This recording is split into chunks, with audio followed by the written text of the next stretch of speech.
Shalom Chavrim, I'm Stephen Ben-Nun. You're watching Israeli News Live. Groundbreaking event today when President Trump recognized Jerusalem as Israel's capital. Now I know there's a lot of different opinions about this, friends. Bear with me as I go into this. I do agree that Jerusalem has been the capital of Israel for the past 3,000 years, although we, by our own sins, ended up being exiled for 2,000 years. So for 2,000 years, Jerusalem was not our capital. So I know that may not sound very great. It's supposed to be our capital, but our own sins drove us out of our own homeland that God had given us for 3,000 years ago. But the thing is He also promised that we would return. And yes, indeed, we have. Now, there's some very interesting biblical prophecy playing out right now as this whole scenario plays out. And so as I speak to you about this interesting news today, and by the way, after we get out through the prophetic side of this, we're going to go into some other news as well. A good friend of mine, John, sent to me there in an email, really laid out some wonderful news information throughout the Middle East that I want to share with you, even the Far East, especially at a time where it's very tough for me and my wife right now, with us being back home here in Europe, and of course a lot of other issues there, but won't go into that right now. This is very critical what we're getting into right now. But I wanted to share this here with you because this is truly breaking news, what President Trump has done. Now, he has recognized Jerusalem as the capital for Israel. And no mention that I can see in the report here of the Palestinians. It says here, President Trump's decision to recognize Jerusalem as Israel's capital aligns U.S. presence with the reality that Jerusalem is home to Israel's legislature, Supreme Court, President's office, and Prime Minister's office. We have consulted with many friends, partners, and allies in advance of the President making this decision. We firmly believe there is an opportunity for a lasting peace, as the President said in the remarks today. Peace is never beyond the grasp of those willing to reach it. Now, this lets me know, though, what President Trump has done has actually far more consequences probably than what we realize. There's some hidden agenda in behind all of this. So although, yes, Jerusalem is the capital of Israel, I would agree with that. We have to remember the Palestinian people do live in this land. They also are part of the West Bank, and of course this is something that, as we know from my wife's interview with Simon Tov, that this land has been divided. It's already been divided. There's already been a two-state deal. But it's not for the Palestinians. And this is what my Palestinian friends, you have no idea, you're being duped and you've been thrown under the bus to believe a lie, thinking that they're giving you a state.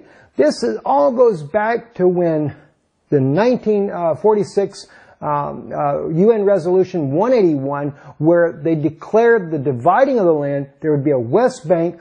Jerusalem would become an international city, also governed by the United Nations, and as well, Israel would be separate from this West Bank area there. I believe from the very beginning, because Pope Pius XII was very much involved in this, that they were setting up a buffer zone with the Palestinian people, using them for their own sake to give the Pope of Rome a buffer zone. And the Pope of Rome is none other than Esau's descendants. So many people talk about, well, it's all the white people are Esau's descendants.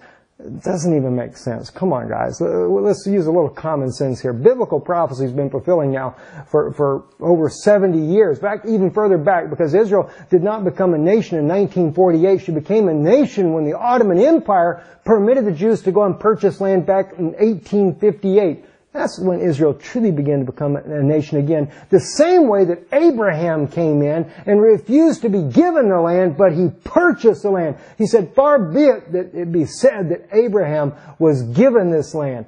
That's the way we have to do it. I'm excited tonight over this news. All right, so let me kind of share some things here with you what's going on in the news. This here is on Twitter here. Jerusalem, capital of Palestine. The Arabic that you're seeing here on your screen is also a big movement going on right now. This is Shihab Agency. They're putting out that Jerusalem is the capital of Palestine. So it's a big fight of who really gets Jerusalem. Is it the Palestinians or is it the Israelis? But the thing is, friends, you got to remember, the Palestinians are being played. And let me share with you where that is in prophecy, especially for my Palestinian friends. Many of you guys are Christians to begin with, and you know your Bible, and you know that the Jewish Tanakh is considered part of a Christian belief as it is. Daniel the prophet actually states here in chapter 11, verse 22 and 23, and we can even look at verse 24, and the arms of the flood shall be swept away from before him, and shall be broken, yea, also the prince of the covenant, and after the league made with him, he shall work deceitfully. Which prince is he speaking of? That's actually the prince from Daniel chapter 9, where it says, the prince that shall come shall be of the people who destroyed the temple and the sanctuary. Well, we know that Titus, the Roman general, was the one that led the toppling in 70 AD of the Jewish temple. Okay, and this happened back then, and of course Titus was a Roman general. Now, according to the biblical prophecies over in Obadiah, it's Esau's children that are actually found indicted by the prophet Obadiah as complicit to the collapse and fall of the temple in Jerusalem, as well as the destruction of the city itself. Now, scholars would tell you the Syrians were the ones that actually did all the dirty work there, but you got to remember, Rome had already conquered Syria some 50 years before 70 AD when they conquered Jerusalem as well. And of course, again, Esau is blamed in this in the book of Obadiah, saying you should not have stood aloof as one of them, talking about the Syrians, but that was Titus, the Roman general. He's the one that stood aloof as one of them. And you should have not looked upon the day of your brother's calamity when he, of course, goes into exile. That's just paraphrasing it, of course. Now, here it is, though. And after the league made with him, he shall work deceitfully, and he shall come up and become strong with a little nation. There's your Palestinians. Who? That prince that shall come. The Roman Pope right now in Italy, and by the way, I think it's interesting because Pope Francis is an Italian. His descendants are Romans. And of course, him being the fact that he is a Jesuit Pope, you can't be a Jesuit unless you are Jewish descent. So those of you that are looking for a Jewish Antichrist, well, that might be a possibility. Not saying that it is, but a possibility. All right, so here we have all this lining up biblically. Now let's look at some more of the news here. I want to share with you something very incredible that Prime Minister Netanyahu said here. And let's not get talking too quickly here. It's a historic day. But listen to what he says here. I want to share some of this with you right now. Whoop. It's a historic day. Jerusalem has been the capital of the Jewish people for 3,000 years. It's been the capital of Israel for nearly 70 years. It was here that our temple stood, our kings ruled, our prophets preached. Jerusalem has been the focus of our hopes, our dreams, our prayers for 3 millennia. From every corner of the earth, our people yearn to return to Jerusalem, to touch its golden stones, to walk its hallowed streets. So it's rare to be able to speak. We'll save the rest of it. He's going to thank President Trump for actually, of course, recognizing Jerusalem as Israel's capital. And again, I appreciate that. I do appreciate that. You know, I know that it does cause a lot of contentions, and I don't mean to cause contention with the Muslim community in that respect there. But again, I want the Muslim community to realize you're being played by Rome from the very beginning. In fact, before 1948, when Israel declared its own independence, during the Holocaust, the 6 years, or actually more than 6 years, but the war that was going on in World War II, they stopped all Jews from being allowed to immigrate into the land to begin with under the British mandate, although it had been permitted to them already, but they totally stopped it and allowed the Jordanians instead to come and settle in the land, as well as the Egyptians. Now, I think that's kind of interesting that that happened, but you got to realize it was also because of biblical prophecy.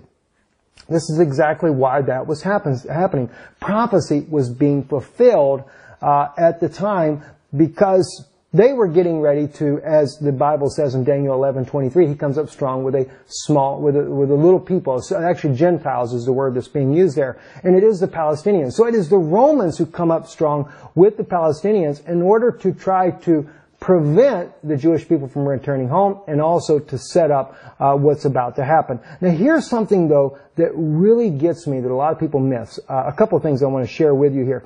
Genesis chapter 25. Got to share this with you. I stated this years ago when God first revealed this to me, and it's actually this particular insight that God gave me has gone rampant. All kind of well-known ministers, whether it be on YouTube, even on television, have shared this revelation that God had given me. And this was about the prophecy that Rebekah, Isaac and Rebekah, the very two children in their womb.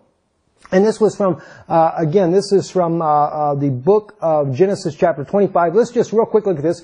Verse 21, and Isaac entreated the Lord for his wife because she was barren. And the Lord let himself be entreated of him. And Rebekah, his wife, conceived. And the children struggled together within her. And she said, if it be so, wherefore do I live? Or why am I thus? Is actually, the King James converts it this way here. And she went to inquire of the Lord, and the Lord said unto her, 2 nations are in your womb, and 2 peoples shall be separated from thy bowels, and the one people shall be stronger than the other people. And the elder shall serve the younger, and when her days to be delivered were fulfilled, behold, there were twins in her womb.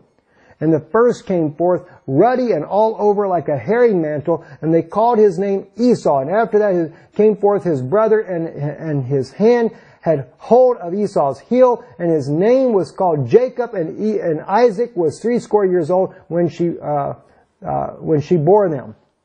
Alright, now here's what's interesting. When God first revealed this to me, this was back when John Kerry actually announced a 9-month negotiation for the dividing of the land of Israel for a Palestinian state and for a Jewish state. And when this happened, that's when God revealed this to me. As soon as John Kerry said it, a few days later, the Lord revealed it in my heart. This is biblical prophecy. The 9 months, and many people may say, oh, there was never no 2 states at that time. That was actually the finalizing between Rome and Israel for a 2-state solution. Because see, Palestinian friends, it's not for you. They don't care if you have a state other than they're using you for the Vatican's own agenda. That's what the real side of this is all about. So when John Kerry was negotiating for those 9 months, you need to see what happened after that. Watch what Rome did. Watch all the things. Mekodeshet came out.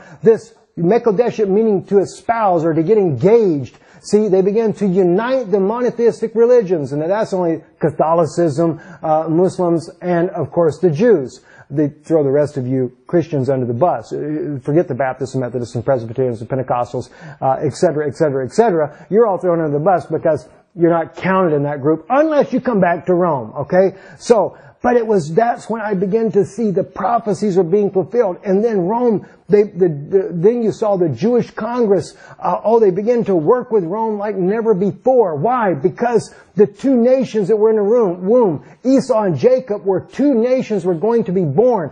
And when they would be born, they would be divided. It'd be 2 nations.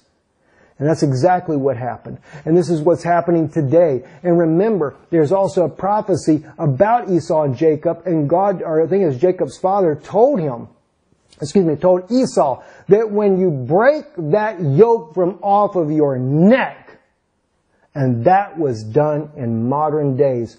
Esau never broke the yoke when Jacob, back when in their lifetime.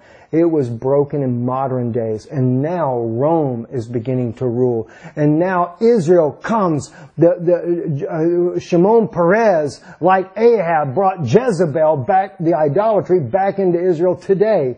And then, of course, Prime Minister Netanyahu has nothing he can do. He has to just bow down and serve Esau now in order to be able to maintain his state and to be able to get the financial support that he needs to be a state. But you know what? You don't need any of it. You don't have to bow down to Rome. Let me say this to my own brothers and sisters living there in Israel today. You don't have to serve Rome. God sent you a deliverer. He sent you the Messiah, Yeshua HaMashiach. He sent to you. And I'm going to show you something tonight. Something God has shown me that's been burning inside of me for a couple of days. And I actually got the revelation even before this. But then God showed me a new part. And let me tell you something, my brothers and sisters in Israel. You should have recognized that Yeshua was Messiah years ago, because all through the Tanakh it is written in there. And let me say this to you. Moshe himself said, the Lord thy God will raise up a prophet like unto me from amongst your brethren. This was going to be the Mashiach, right? Well, let me say something to you. Everything about Moses' life was a type of the coming of the Mashiach. You don't know that? His own, as I said to you guys recently, the very fact that when he was born, his mother, she noticed that he was a good child. There was something about him. See, she saw that. It literally says in there, Taroeh, she saw. See, kitov, oto kitov, hu. She saw that he was a good child. And she what? She hid him inside that ark, inside of a basket. And that basket was pitched with, we translate English slime, like a clay of the earth. Why? It was showing that the Mashiach would be coming through the womb of a woman. Because Moses was already born. But he said the Lord thy God would raise up a prophet like unto me. So then God took that prophet and put him back into a basket to show that Mashiach would come in the womb of a woman. And placed him in amongst the reeds, right? Yes, exactly right. Placed him in amongst the reeds there, showing that he would be in your own ancestry. See, the reed itself represents the ancestry. We find that out in Micah chapter 7 when God talks about sending back Moses in this day here, that he would also restore back the old way. He would actually do it by the very staff of his lineage and would do great wonders. All right? But look what happened with Moses, though. This is what got me today. Let's look at it. Let's go to it real quick. Exodus chapter 2. Let's back up just a little bit. All right? And the woman conceived and bore a son, and when she saw him, this is Moses' wife, Moses' mother, all right? And he was a goodly child. She hid him 3 months, and when she could no longer hide him, she took for him an ark of bulrush and daubed it with slime and with pitch.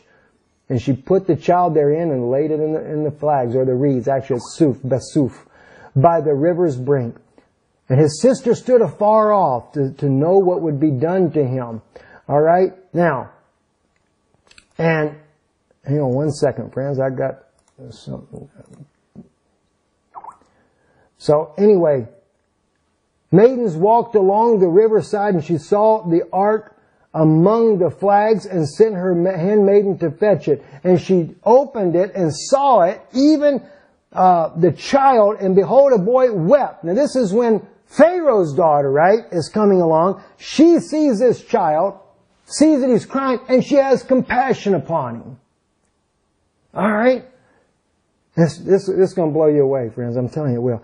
This is one of the Hebrews' children. Okay, is what she says. Then said his sister to Pharaoh's daughter, shall I go and call thee a nurse of the Hebrew women, that he may nurse the child for thee? And Pharaoh's daughter said to her, go, and the maiden went and called the child's mother. And Pharaoh's daughter said unto her, take this child away, and nurse it for me, and I will give thee thy wages. And the woman took the child and nursed it.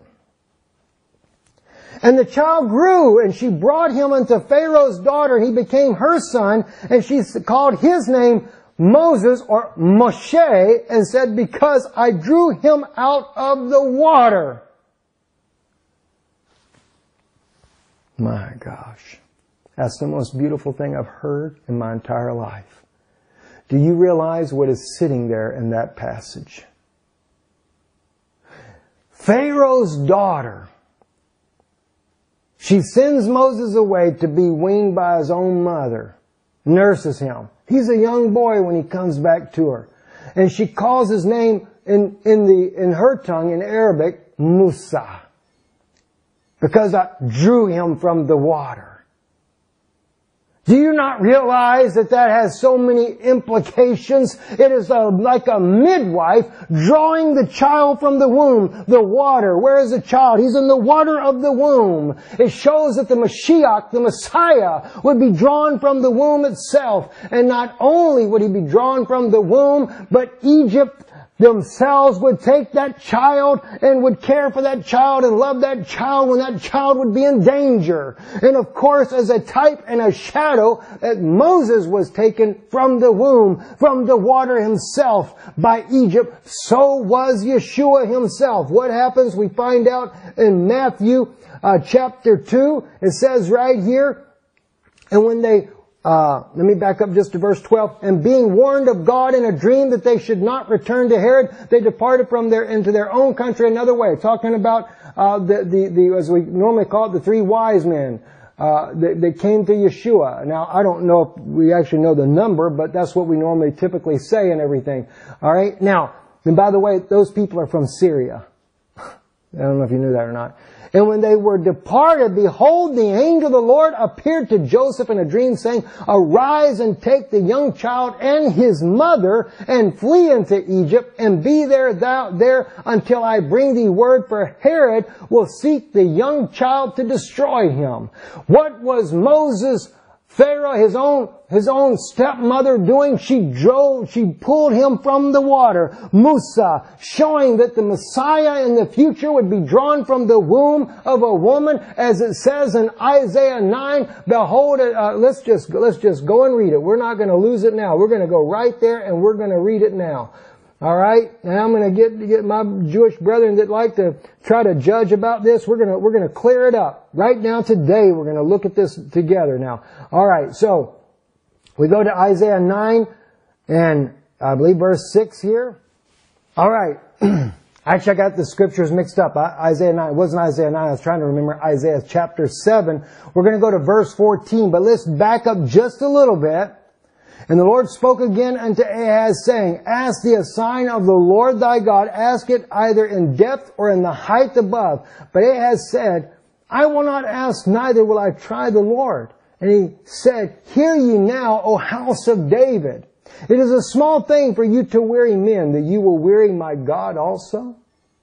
Therefore the Lord himself shall give you a sign. Behold, the young woman shall conceive. Now I think in the King James you put a virgin, but it's actually, the word is alma, which is a young maiden. It is a young woman is what it actually is. Now I would assume if a young woman is conceiving, she's probably a virgin to begin with.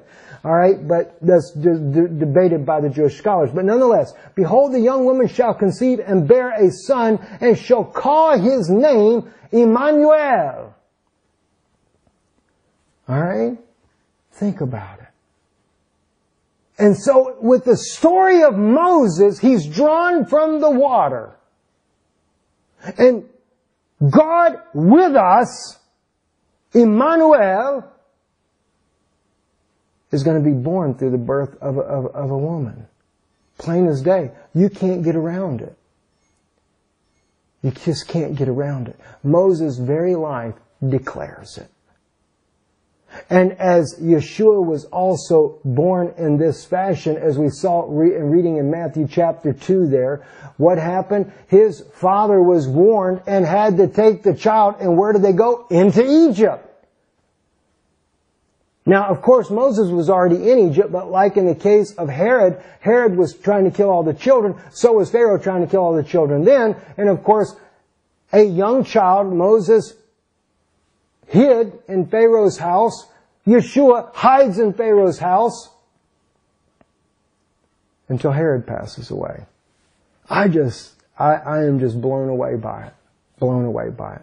All right, guys, let's go into some other news here real quick. And again, I want to thank John for sharing this news here with me today. Thank you, my brother, for doing that. So many people do send me a lot of news. I appreciate it. Lanny as well sends me a lot of things there. I don't always get to read everything because I do get hundreds of emails a day. So sometimes if you write me and you wonder why I haven't answered you, I have to dig through it, or if I write you back and then you wonder why I haven't responded, you know, if I don't see it for 3 days, there may be 300-400, well, not 300 or 400, about 1,000 emails already piled up on top of it. So it's really kind of intense. Anyway, right here, South China Morning Post, Australia warned over siding against China in a security group there. Former Australian Foreign Minister Bob Carr says his nation should remain neutral and not be viewed as trying to contain China in alliance with U.S., India, and Japan. Seems like that they're definitely trying to isolate China more and more, just like they're doing with Russia. But there's a danger in doing that, and this is something the United States realizes, because if you isolate China, then it could cause a major meltdown economically. But the reason why I think they're trying to do this, though, is because China, Russia, and Iran are all talking about trading in the yuan, the Chinese currency. And so now that's kind of put China on the target list as well. So the nations are going to go against them, no doubt, as well as in this. U.S. is also disputing Putin's claim that Syria war is winding down.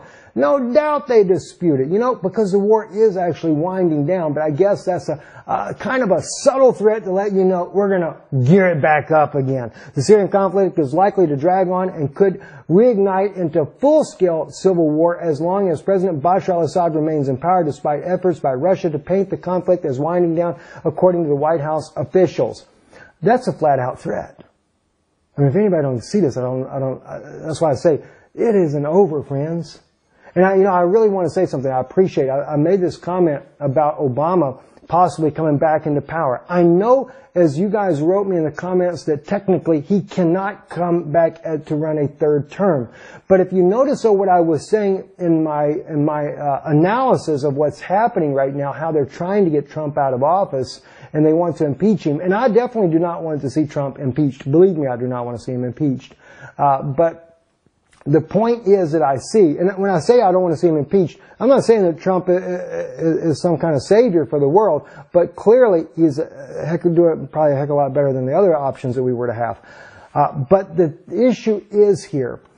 I don't believe that Obama would actually be considered running a third term. If they use this loophole and try to convict Trump, and as well as his administration, which would be Mike Pence right along with him, and then they would impeach him, they would actually back the clock up and say, well, they were actually guilty when President Obama was still president. And so therefore, it was a fraudulent election. Now, I'm giving you the hypothetical side that I'm looking at. I'm not saying that that's what I think it is. I'm just showing you what I think that they're up to. So in that regard, they would try to justify that Obama could go back into office again, because they would say, from the beginning, the election was a fraud. Now, you're right. As you guys, so many of you say, it'd bring about a civil war in America. No doubt about it. I believe it would as well. And I think that's what they want. This is what you guys are not realizing. They want you to try to kill each other. You know I sat there with Obama's Secret Service agent one time, and he told me they're trying to get the United States to get into an upheaval and kill one another. They want to do it so they can disarm you.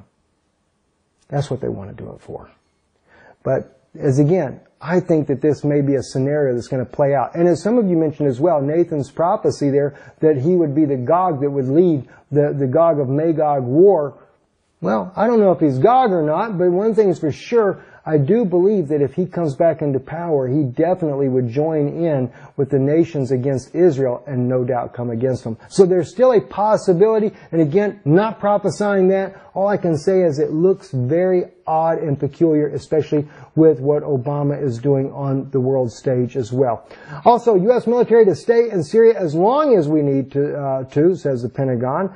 And they definitely are digging in their heels, building bigger and bigger bases, as we reported from Already Happened. Our good friend Lorenzo over there on Already Happened's website brought that out, that huge military base that is there. So very troubling indeed. And of course, this always seems to be trouble in the Middle East.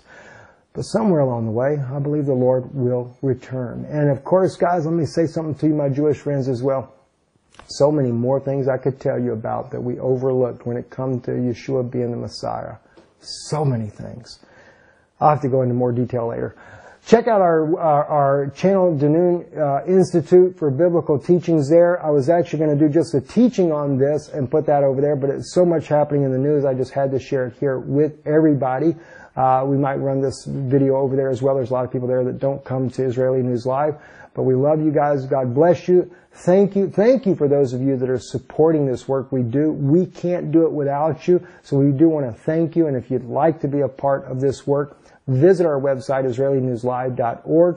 Also, and I've not stated this before, we have a mailing address in the United States now. And I don't have it memorized other than I know it's at Champions Gate. I think maybe I did mention it. Champions Gate, Florida, and I think it's Box 42, but I forget the actual address there. So if you want to contribute by mailing to Florida, which is Champions Gate is actually in Orlando, you can now do that rather than sending to Czech Republic. If you send to Czech Republic, it's still okay because we are here as well. But we do have to return back for my wife's intensive treatment she's got to go through 6 months of. So we thank you and God bless you. Shalom.